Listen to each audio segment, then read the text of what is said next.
Hello everyone and welcome to Instant Biology by doctor Neelabh. आपने देखा ही होगा कि हम अपने चैनल के ऊपर अलग अलग स्टूडेंट्स को इनवाइट कर रहे हैं और उनसे उनकी जो कहानी है ड्यूरिंग द प्रिपरेशन उसके बारे में जान रहे हैं। अभी तक आपने देखा होगा कि हम अपने स्टूडेंट्स को जो कि बायोटेक्नोलॉजी से जिन्होंने गेट का एग्जामिनेशन क्वालिफाई किया है उनको बुलाया था अभी तक। लेकिन अब मैं गेट लाइफ साइंस से एक स्टूडेंट को जिन्होंने बहुत अच्छी रैंक लेकर के आई हैं उनको आज अपने चैनल के ऊपर इनवाइट करने वाला हूँ।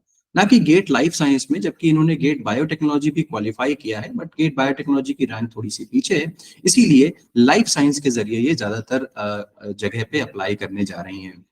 तो मैं इनसे ये जानने की कोशिश करूंगा, क्योंकि बहुत सारे स्टूडेंट्स जो हैं मुझसे रिक्वेस्ट कर रहे थे कि सर किसी ऐसे स्टूडेंट को आप बुलाइए जो कि लाइफ साइंस से जिन्होंने पेपर दिया हो, क्योंकि उनके बहुत सारी क्वेरीज हैं कि सब्जेक्ट्स किस तरीके से चूज किए जाते हैं और कैसे पढ़ाई की जाती है। इन सब के बारे में आज हम डिस्कस करने वाले हैं। मैं अपने स्टूडेंट को बुलाने वाला हूँ, अंकिता नाम है इनका, अंकिता नाथ। तो इनकी जो गेट की रैंक है वो 114 है, यानी कि गेट लाइफ साइंस में 114 रैंक है। और आईआईटी जैम में भी इन्होंने कमाल की रैंक ये लेकर के आई हैं। आईआईटी जैम में 275 रैंक इनकी है। तो मैं बिना देर किए हुए अंकिता को बुलाना चाहूंगा। अंकिता प्लीज आप हमारे बीच में आइए और हमसे कुछ बातें करिए। Yes sir. Thank you so much Ankita कि आप हमारे बीच में आई। सबसे पहले तो मैं ये बताऊं कि अंकिता इस समय व्यस्त हैं। काउंसलिंग जो भी अलग अलग कॉलेजेस की जैम के थ्रू या गेट के थ्रू की काउंसलिंग हो रही है उसमें व्यस्त हैं।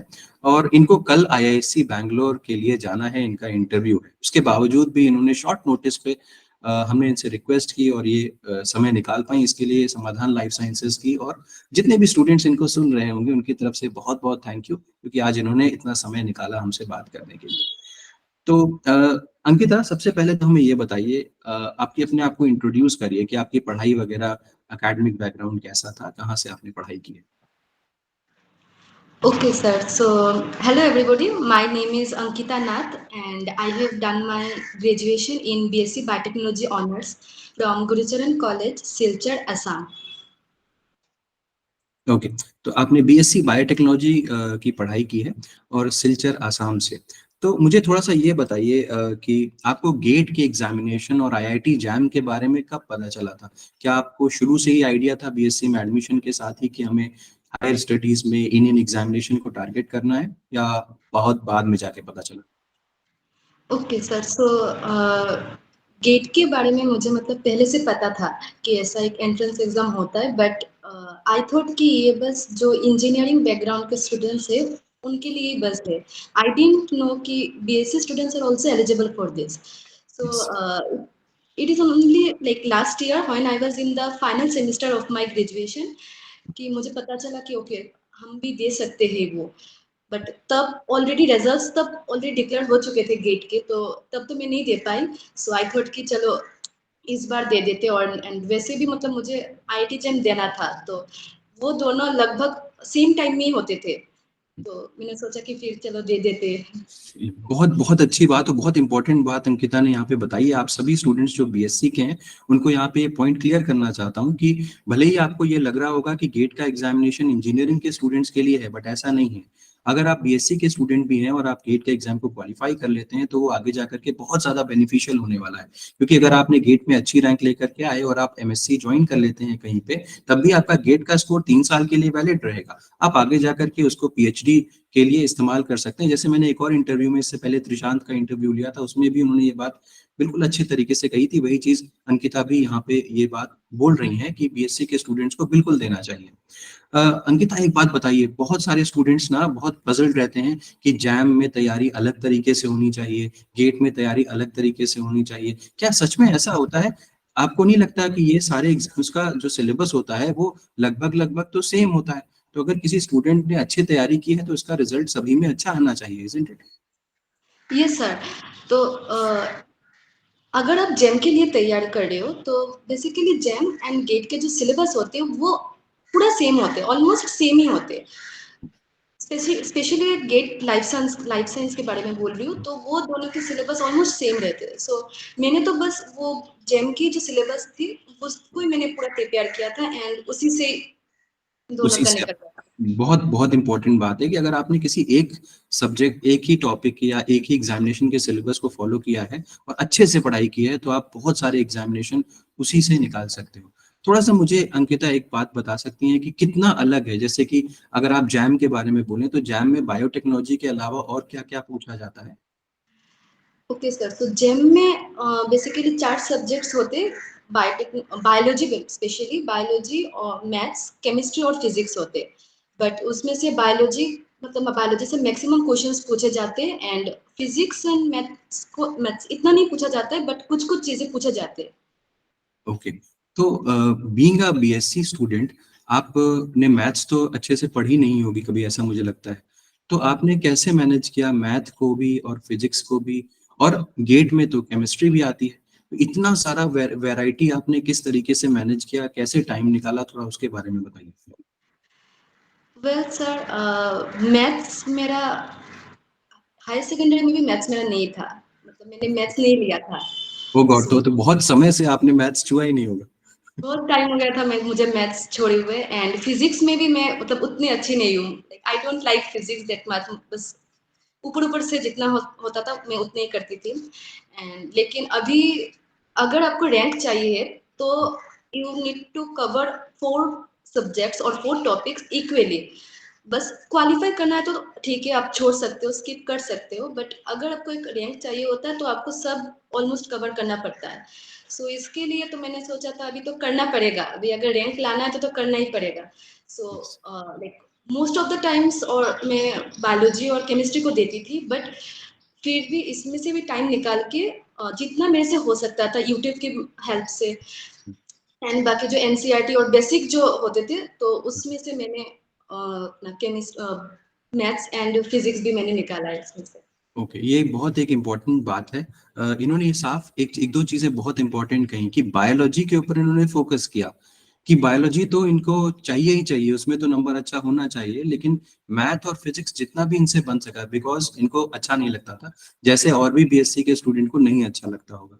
तो घबराना नहीं है, क्योंकि ये आपके सामने टॉपर बैठी हुई है जो ये बोल रही है कि मुझसे जितना हो सका मैंने किया, बायोलॉजी में फोकस किया, जितना मैथ फिजिक्स केमिस्ट्री हो सका उस पर काम चलाया, और एनसीईआरटी का सहारा लिया, क्योंकि एनसीईआरटी पतली पतली बुक्स होती हैं और इस लेवल पे आकर के आपको वो बुक्स पढ़ने में इतनी दिक्कत नहीं होती है। तो आप उससे अगर जाएंगे, उसकी मदद से तैयारी करेंगे, तो आप सभी स्टूडेंट्स बीएससी के कम से कम आप अच्छा कर सकते हैं। थोड़ा सा मुझे अब बताइए कि कुल मिलाकर के, मतलब आपने इतनी अच्छी रैंक लेकर के गेट लाइफ साइंस में आए, आपकी स्ट्रैटेजी क्या थी अंकिता, आपने कैसे टाइम मैनेज किया, क्योंकि आप बता रही हैं कि आप जैम की भी प्रिपरेशन कर रही थी, फिर फिजिक्स केमिस्ट्री भी, मैथ भी आ गया, केमिस्ट्री तो था ही था, कैसे टाइम मैनेज किया, स्ट्रैटेजी क्या रही आपकी पूरी एग्जाम को क्रैक करने के लिए? वेल सर, मेरा स्ट्रेटेजी तो ऐसा कुछ नहीं था, बस मुझे था कि मुझे पहले बायोलॉजी की पोर्शन को मुझे कवर करना है, बायोलॉजी एंड केमिस्ट्री, ये दोनों को ये दोनों जब ऑलमोस्ट 80 और 90% जब मेरा कवर हो चुका था, देन मैंने फिजिक्स एंड मैथ्स को मैंने स्टार्ट किया था। क्योंकि एक साथ अगर आप सब करने लग जाते हो, चारों सब्जेक्ट्स अगर एक साथ करने लग जाते हो, देन वो नहीं होता, वो बहुत पजल हो जाते हो आप कि ओके। लाइक ये भी खत्म करना है, वो भी खत्म करना है। तो मैंने पहले बायोलॉजी एंड केमिस्ट्री को मतलब मैंने कंप्लीट किया है एंड देन मैंने साइमल्टेनियसली उधर बायोलॉजी एंड केमिस्ट्री का मैंने रिवीजन भी मैंने किया है एंड उधर से मैंने फिजिक्स एंड मैथ्स को मैंने कवर किया है। तो ओके। मुझे बहुत सारे स्टूडेंट्स अंकिता ये पूछते हैं, आप मेरे यूट्यूब पे तो ऑब्जर्व करती ही होंगी, बहुत सारे स्टूडेंट्स से पूछते हैं, सर कितनी घंटे तैयारी करते हैं जो टॉपर्स होते हैं, कितनी कितनी देर पढ़ते हैं? तो आप भी क्या घंटे देख करके पढ़ाई करती थी, कि जब तक नींद नहीं आ जाए तब तक पढ़ती थी, इस टाइप का एटीट्यूड था? नहीं सर, मतलब मेरा ऐसा कोई टाइम नहीं था कि मैं 10 आवर्स या 12 आवर्स में पढ़ूंगी। मेरा था कि एट ए स्ट्रेच में मैं मतलब पूरा कंसंट्रेशन के साथ में जितना पढ़ सकती थी, it might be like 1 hour और 2 आवर, मैं तब तक ही पढ़ती थी। Then I used to take a break, ज़्यादा नहीं, 5-10 मिनट का ब्रेक लेती थी, फिर आके कुछ और टॉपिक चेंज करके या फिर लाइक अगर कुछ क्वेश्चंस मेरे को सॉल्व करने होते तो मैं वो करती थी। एट ए स्ट्रेच में नहीं पढ़ पाती हूँ, तो मैं ब्रेक ले लेके ही पढ़ती हूँ। ओके, ये एक अच्छा एक स्ट्रैटेजी है। अभी तक जिन भी स्टूडेंट से मैंने कहा था, मैंने पूछा था, आपने देखा भी होगा, वो सब यही बोलते हैं कि जब तक आंख खुली हुई है तब तक हम पढ़ाई कर रहे थे। तो ये अंकिता के हिसाब से इनकी एक अलग स्ट्रैटेजी, अलग हर स्टूडेंट के लिए एक अलग स्ट्रैटेजी होती है। तो शी इज सेइंग कि वो 2 घंटे पढ़ती थी, 10-15 मिनट का गैप लेकर के फिर पढ़ सकती है। सब्जेक्ट चेंज करके आप थोड़ा-सा अपना जो किसी एक सब्जेक्ट को पढ़ते-पढ़ते आदमी परेशान हो जाता है, दूसरा सब्जेक्ट उठा करके आप अपना टाइम वगैरह चेंज कर सकते हैं। इस तरीके से कुछ किया जा सकता है। मुझे थोड़ा-सा ये बताइए कि पीवाईक्यूज़ का कितना रोल होता है? क्या स्टूडेंट्स को पीवाईक्यूज़ सॉल्व करने चाहिए? आपने भी सॉल्व किए थे, उसके बारे में थोड़ा बताइए। सर पीवाईक्यूज आर मस्ट, ये मस्ट है, आपको करना पड़ता है क्योंकि लाइक आप अगर पीवाईक्यू सॉल्व करते हो तो वो एक आइडिया आपको मिल जाती है कि हुँ, कैसे क्वेश्चंस आते हैं। यस। वरना लाइक आप तो पढ़ के जाते हो सब, लेकिन एक टॉपिक से कौन कितने लेवल के क्वेश्चंस आ सकते हैं, कौन से लेवल के क्वेश्चंस आ सकते हैं, वो अब अगर आप पीवाईक्यू सॉल्व करते हो हुँ, देन वो आपको पता चलता है। एंड और एक बात है कि पीवाईक्यू से अगर आप मतलब एक पूरा ऐसे 3 घंटे के पूरा एक सेट करके अगर आप मॉक दो पूरा पेपर को, हुँ, फिर आप उसमें से आपका जो सिली मिस्टेक्स हो रहे या फिर नेगेटिव मार्किंग हो रहे या हुँ, कितने टोटल मार्क्स बन रहे वो भी आप एनालाइज कर पाते हो। तो आई थिंक ये बहुत ज्यादा हेल्पफुल रहता है कि आपको प्रीवियस ईयर जो भी क्वेश्चन है तो हुँ। वो तो करना ही पड़ता है, वो पहले करो फिर एक्स्ट्रा करो। ओके, ओके, तो पीवाईक्यूज़ इज़ अ मस्ट। सारे स्टूडेंट जितने भी टॉपर्स आप बात करोगे सब बोलेंगे कि पीवाईक्यूज़ तो करिए ही। तो मुझे एक चीज़ और बताइए, आपने क्योंकि गेट बायोटेक्नोलॉजी भी निकाला है, तो एक तो उसमें बायो प्रोसेस इंजीनियरिंग आता है, वो भी बहुत मुश्किल सब्जेक्ट स्टूडेंट समझते हैं कि बायो प्रोसेस इंजीनियरिंग समझ में भी नहीं आता, प्लस उसमें थोड़ा न्यूमेरिकल का भी पोर्शन आता है। उसको कैसे हैंडल किया आपने Ankita? Yes sir, so basically जो बायोटेक्नोलॉजी के पेपर थे तो उसमें तो एक था डिफिकल्ट पोर्शन जो मैथ्स का आता था, हाँ, इंजीनियरिंग मैथमेटिक्स बोल के एक आता था, एंड हुँ, देन वो यूनिट 4 एंड 5 जो बायो प्रोसेस का आता था। हुँ, तो मेरा दिमाग में था कि मैं बाकी करती हूँ पहले, बायो प्रोसेस अगर मैं नहीं समझ रही हूँ तो मैं कहाँ से हुँ, करूँगी। मैंने ट्राई किया था मैंने हुँ, समझने की, बट उनके जो फॉर्मूलेज होते थे इतना बड़ा बड़ा फॉर्मूला होता था, मैं हुँ। कहाँ से याद करेंगे। तो let's keep this and let's focus on rest of the topics. And exam में भी जाके मैंने बाकी सब कोई दिया था एंड उसमें से क्वालिफाई किया, ज्यादा अच्छा मार्क्स नहीं आया but then I okay, qualify. तो अंकिता बता रही है कि बायो प्रोसेस उनको नहीं समझ में आती थी, इंजीनियरिंग मैथमेटिक्स भी मुश्किल था, क्योंकि ज़ाहिर-सी बात है उन्होंने मैथ्स वगैरह डील नहीं किया हुआ है, तो उन्होंने उतना ज़्यादा उस पे फ़ोकस नहीं किया, लेकिन ऑफ़ कोर्स तब पर भी उन्होंने निकाल लिया एग्ज़ामिनेशन, क्योंकि बायोलॉजी में जिसकी पकड़ अच्छी है ना, वो कोई भी एग्ज़ामिनेशन ऐसा नहीं है कि वो छोड़ दे। मुझे थोड़ा-सा ये बताइए अंकिता, आपको हमारे चैनल के बारे में कब पता चला? आपको कितना फ़ायदा मिला? आप कंटिन्यूअसली जुड़ी रही हैं हमसे, तो कितना फ़ायदा मिला हमसे जुड़ करके या हमारे चैनल को जुड़ करके? इस समय आप गेट काउंसलिंग ग्रुप में भी जुड़ी हुई हैं, जिसमें आपको कंटिन्यूअस इन्फॉर्मेशन मिल रही है। थोड़ी उसके बारे में बताइए ताकि स्टूडेंट्स समझ सकें। Okay, sir. So during my preparation, I was like constantly searching for contents in the YouTube, like जो भी ये गेट के जो हमारे सिलेबस है उससे रिलेटेड हो, लाइक कुछ अगर ट्रिक्स वगैरह हो गया फिर कुछ शॉर्ट इन्फॉर्मेशन हो गया तो मैं वो सर्च करती थी। तो इसमें से आपके जो शॉर्ट वीडियोस आते थे सर, 1 मिनट की कीमत बोल के, तो वो मेरे को मतलब पहले मिला and I found this very like important because उधर पे आपने ट्रिक भी बताया था, मुझे अभी भी याद है, like how to find out the net charge of an amino acid at given feed वगैरह, सो वो बहुत ज्यादा हेल्पफुल था। तो फिर देन इसके बाद से मैंने आपको फॉलो करना स्टार्ट किया, फिर टेलीग्राम ग्रुप को भी मैंने ज्वाइन किया, so उधर से बहुत ज्यादा इंफॉर्मेटिव वीडियोस मुझे मिलते थे सर। ओके, ओके, तो अभी भी आप गेट काउंसलिंग ग्रुप में जुड़ी हुई हैं, उसमें भी आपको कितना फ़ायदा मिल रहा है? अलग-अलग एग्ज़ाम्स के बारे में पता चल रहा होगा आपको, राइट? हाँ सर, कंटिन्यूअसली आप अपडेट्स देते रहते हो एंड मतलब ये एक स्टूडेंट के बस में नहीं है कि एक साथ आप इतना सारा इंफॉर्मेशन रख लो कि अभी ये भी इंस्टीट्यूट ने अभी उनका एप्लीकेशन चल ओपन कर लिया है या फिर अभी किसका काउंसलिंग चल रहा है, तो इसमें से जब आप लोग गाइड करते हो तो वो बहुत ज्यादा हेल्पफुल रहता है। ओके, बहुत बढ़िया। मुझे एक चीज़ बताइए कि बहुत सारे स्टूडेंट्स के पढ़ाई के दौरान अलग-अलग चैलेंजेज़ वो फेस करते हैं। ज़रूर आपके भी जर्नी के दौरान अलग-अलग चैलेंजेज़ आपको फेस करने पड़े होंगे। थोड़ा उसके बारे में बताइए, और क्या आपको भी ऐसा लगता था कि बीच-बीच में कि आपका सिलेक्शन नहीं हो पाएगा, मन में इस तरीके का ख़्याल आता था कि नहीं निकल पाएगा लगता है शायद? क्या ऐसा होता था आपके साथ? हाँ सर, ऐसा आई गेस सब एस्पिरेंट्स जितने भी जो भी एग्जाम के लिए प्रिपरेशन कर रहे हैं, आई गेस सबके साथ ये होता था एंड मेरे साथ भी यही हुआ है।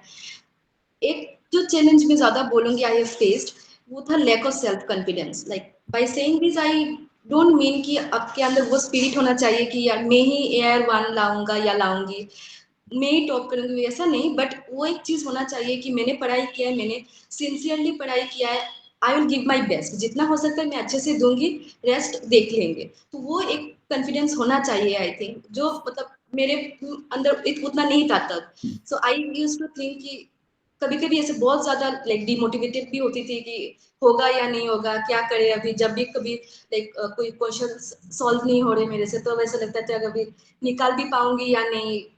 तो ऐसा बहुत ज्यादा होता था फिर, but at the end of the day वो भी एक रहता था कि जब फॉर्म फिल कर ही दिया है तो देना तो पड़ेगा, जितना होता है उतना कर लेते हैं।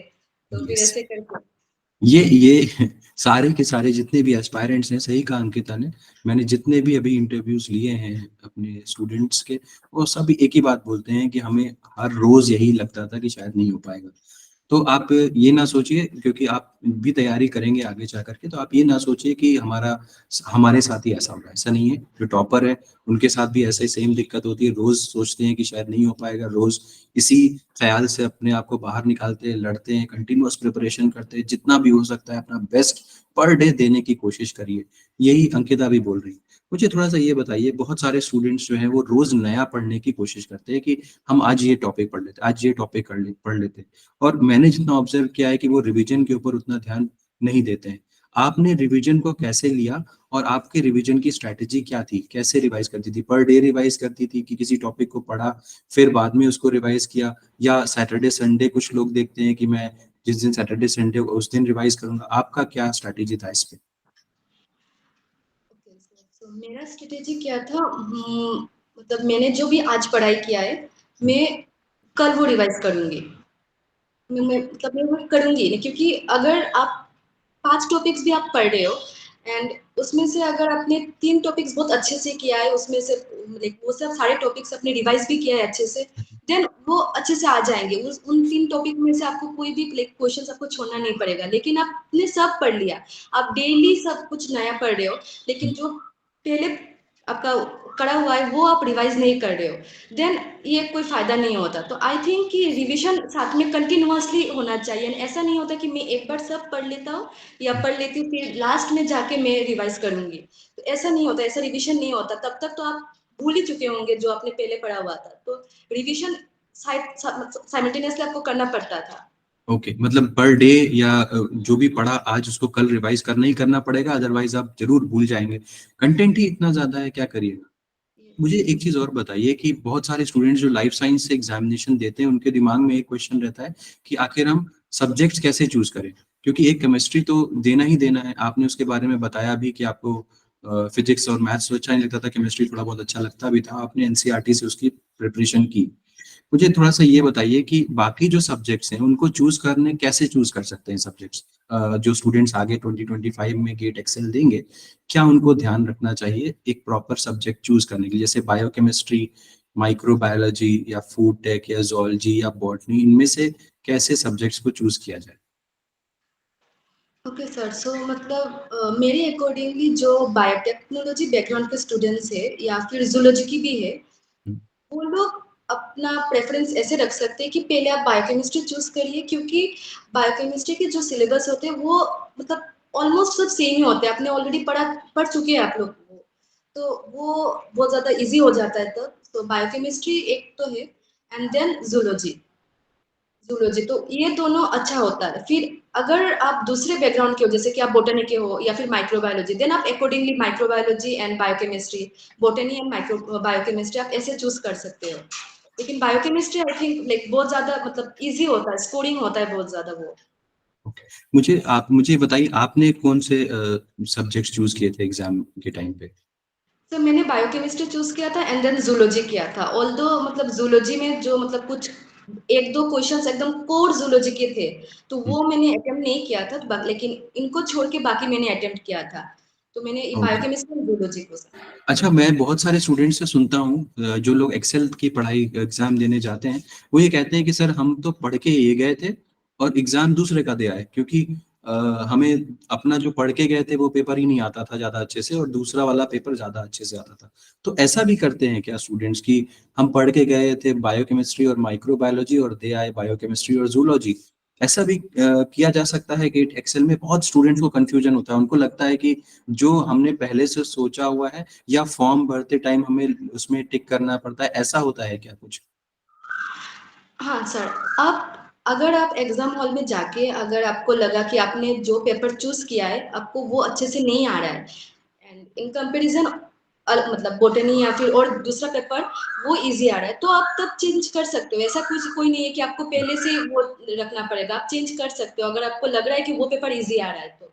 ओके, ये बहुत बड़ा कंफ्यूजन रहता है लाइफ साइंस के स्टूडेंट्स को, उनको लगता है कि फॉर्म भरते टाइम ही अपने से फिल करवा लिया जाएगा कि बायोकेमिस्ट्री या माइक्रोबायोलॉजी देना है, वो बाद में जाके चेंज नहीं हो सकता। बिल्कुल चेंज हो सकता है। तो आप मेरे हिसाब से ये करना चाहिए कि आपको पूरा पेपर पहले एक बार पलट लेना चाहिए एंड देन चेकआउट कि आपको कौन सा पोर्शन अच्छे से आता है, फिर उस हिसाब से आप अपीयर करें। मुझे एक चीज़ बताइए अंकिता, बहुत क्योंकि अच्छा खासा समय चाहिए होता है पढ़ाई, मुझे लगता है कि 6 महीने मिनिमम किसी भी एग्जामिनेशन को निकालने में, लाइफ साइंस एग्जामिनेशन निकालने में ज़रूर लगता है। 6 महीने अच्छा खासा टाइम है।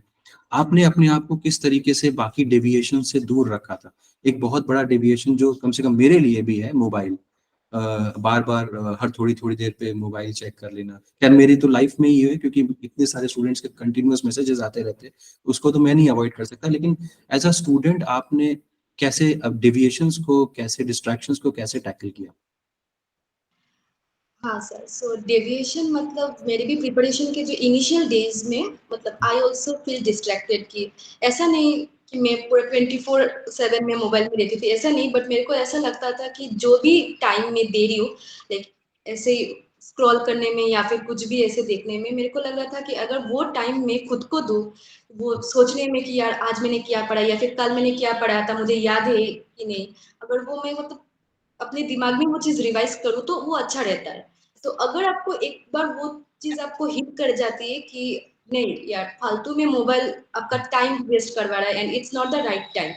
आपको मिलेगा बाद में बहुत टाइम मिलेगा, एक बार एग्ज़ाम निकाल दो फिर आपको बहुत टाइम मिलेगा वो सब करने में, आपको वेब सीरीज़ देखनी है, मूवीज़ वगैरह जो भी करना है आपको बहुत टाइम मिलेगा। तो एक बार वो कर लो, फिर आप मोबाइल देखना। तो मैंने तो ऐसा किया था कि मैं I used to like set time, मैं वो ऐप में टाइमर सेट कर देती थी कि मैक्स टू मैक्स 30 मिनट्स एक दिन में मैं उतना, इससे ज्यादा मैं ये क्रॉस नहीं करूंगी। तो आई थिंक इससे आपको बहुत ज्यादा हेल्प होती है कि आप डिस्ट्रैक्टेड ना हो।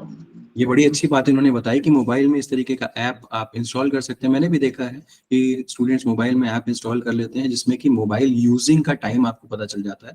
तो वो इंस्टॉल कर लीजिए और रोज आप कोशिश करिए कि उसको डे बाय डे कम करने की। और जैसे अंकिता बोल रही 30 मिनट से ज्यादा वो मोबाइल अपने प्रिपरेशन के दौरान इस्तेमाल नहीं करती थी। ये एक बहुत बड़ी बात है, आजकल के समय में इतना जरूरी है और उसको डिस्ट्रैक्शन, बहुत बड़ा डिस्ट्रैक्शन है, उससे अपने आप को कंट्रोल करना। मुझे थोड़ा-सा एक बात और बताइए अंकिता, बीएससी के स्टूडेंट्स को, क्योंकि मैंने तो अभी एक पॉइंट बताया कि जो पीएचडी के लिए गेट का एग्जामिनेशन यूज़फुल है। बीएससी के स्टूडेंट्स को गेट का एग्जामिनेशन क्यों देना चाहिए? क्योंकि बहुत सारे बीएससी के स्टूडेंट्स आपके कॉलेज के आपको सुन रहे होंगे और बहुत सारे स्टूडेंट्स बीएससी के अलग-अलग जगह से सुन रहे होंगे। आपको क्या लगता है कि बीएससी के स्टूडेंट्स को गेट का एग्जामिनेशन देने के क्या फ़ायदे होते हैं? सो एक तो सबसे ज़्यादा इम्पोर्टेंट है कि आपको यहाँ से अगर आपका अच्छा खासा स्कोर आ रहा है then you can get an interview call from IISc. बहुत आईआईएससी इंपॉर्टेंट पॉइंट, मैं यही जानना चाहता था, मैं ये सुनना चाहता था, अंकिता ने अपने आप बता दिया।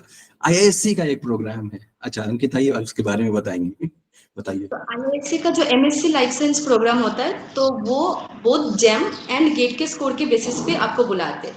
मेरा गेट के स्कोर के बेसिस पे मुझे कॉल आया तो वो एक सबसे ज्यादा एक आई गेस प्लस पॉइंट है गेट देने का। ओके, अगर आप इंडिया के टॉप इंस्टीट्यूट को टारगेट कर रहे हैं जो कि आईआईएससी बैंगलोर है, वो गेट और जैम दोनों के बेसिस पे क्वालिफाई करता है और कल अंकिता उसी के लिए निकलने वाली है। मैं मेरी तरफ से और मेरी पूरी टीम की तरफ से इनको शुभकामनाएं। हम भी चाहेंगे कि हमारा कोई स्टूडेंट आईआईएससी बैंगलोर में पहुंचे और पढ़ाई करे वहां पे जाकर के। तो इसके अलावा भी कोई आपको लगता है कि कोई और भी कॉलेजेस जो हैं वो गेट के थ्रू बीएससी के स्टूडेंट्स को लेते हैं, आपको जानकारी है? सर एज ऑफ नाउ मुझे बस पता है कि आईआईएससी बेंगलुरु लेता है एंड मैंने और एक देखा है कि वो जो नाइजर भुवनेश्वर होता है वो भी गेट का मैंने देखा तो उधर मेंशन है कि गेट के स्कोर के बेसिस पे भी लेता है। यस यस, बिल्कुल सही। अच्छा मुझे एक चीज और बताइए कि अ, आप भी अब और कौन कौन से एग्जाम्स टारगेट करने जा रही हैं आगे आने वाले समय में? गैट भी दिया है आपने? सर मैंने गेट बी का फॉर्म नहीं फिल किया है क्योंकि मतलब मुझे कोई रिसर्च ओरिएंटेड इंस्टीट्यूट्स में जाना है, तो इसलिए मतलब अभी आईएससी का इंटरव्यू दे रही हूँ, फिर आइजर पुणे का भी इंटरव्यू कॉल आया, वो एपीआर करूंगी। फिर सोचा है कि आइजर तिरुवनंतपुरम है, फिर बाकी है आइजर तिरुपति वगैरह, तो वो सब में। अच्छा, तो अगर हम अंकिता आप पे छोड़ दें तो आपका ड्रीम कॉलेज कौन सा है? आप कहाँ जाना चाहेंगी? कहाँ जा करके लगेगा कि हाँ यार, इसी की तैयारी, इसी के लिए इतनी मेहनत की थी इतने दिन तक?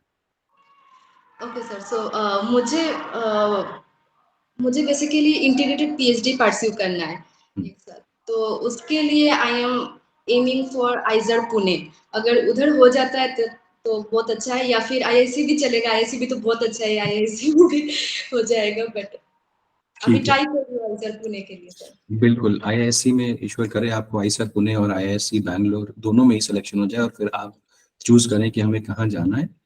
आप मुझे बस फाइनल एक सवाल आपसे पूछूंगा कि अब आपके बहुत सारे जूनियर्स इसको देख रहे होंगे और आपसे सुनना चाहेंगे कि आप क्या एडवाइस करेंगी 2025 में जो बच्चे एग्जाम देने वाले होंगे, चाहे वो गेट एक्सेल हो, चाहे वो गेट पीटी हो, चाहे वो आईआईटी जैम हो, क्योंकि आपने कहा कि इन सबका सिलेबस ऑलमोस्ट सेम है, तो जो भी बच्चा अच्छे से पढ़ेगा वो तीनों एग्जाम निकाल सकता है। तो मुझे बताइए क्या एडवाइस है, फाइनल एडवाइस क्या है, किस तरीके से आगे बढ़ना चाहिए? I would suggest all of the aspirants to be consistent. आप consistently करते जाओ, dedicatedly करते जाओ, हो जाएगा। एंड डोंट गेट डिमोटिवेटेड, क्योंकि सब स्टूडेंट्स की जर्नी अलग होती है, प्रिपरेशन स्ट्रेटेजीज अलग होती है, सब लोग सेम पेज में नहीं होते। तो आप करते जाओ, हो जाएगा। आप कंसिस्टेंटली करते जाओ। आप ऐसा नहीं है कि आपको एग्जाम निकालने के लिए कुछ हाई फाई लेनिंजार फिर कुबीज ये सब कुछ पढ़ना पड़ेगा, ऐसा कुछ भी नहीं। आपका आपने जो नोट्स बनाए stick to that only. And अगर आपको चाहिए कुछ guide, then Pathfinder is there. ये अच्छा है हमारे लेवल के, मतलब हमारे लेवल के अंडरस्टैंडिंग के लिए वो बहुत अच्छा हेल्प करता है वो। तो पाथफाइंडर आप रखो, एंड जो आपने नोट्स बनाया है आप उसी में से ही पढ़ो, इतना ज्यादा कंफ्यूज मत हो। एंड अच्छे से करते जाओ। किसी को फॉलो करो, ठीक है, सबका वीडियो सुन, लेकिन किसी को पूरा ऐसे ब्लाइंडली फॉलो मत करो, क्योंकि सबका अलग अलग होता है। आप खुद की एक स्ट्रेटेजी बनाओ कि आप कैसे सुटेबल होते हैं, आपको कैसे रिवीजन करना है, कौन से टाइम में रिवीजन करना है, कितने मॉक आपको अपियर करना है। फिर एंड एनालाइज करो। मैं वो बोलूंगी कि एनालाइज करो कि आपका नेगेटिव मार्क, अपने आप कितने नेगेटिव मार्किंग कर रहे हो, वो ज्यादा से ज्यादा मतलब कम करो। वो उसको एक एनालाइज करो, एंड मार्क्स वो धीरे-धीरे इंक्रीज करो। तो I suggest this to all the aspirants. Okay, okay, thank you so much Ankita. आपने इतनी बेहतरीन तरीके से लाइफ साइंस के स्टूडेंट्स को गाइड किया, सब्जेक्ट से लेकर के, एग्जामिनेशन से लेकर के, फायदे से लेकर के कि क्यों बीएससी के स्टूडेंट्स को एग्जाम देना चाहिए।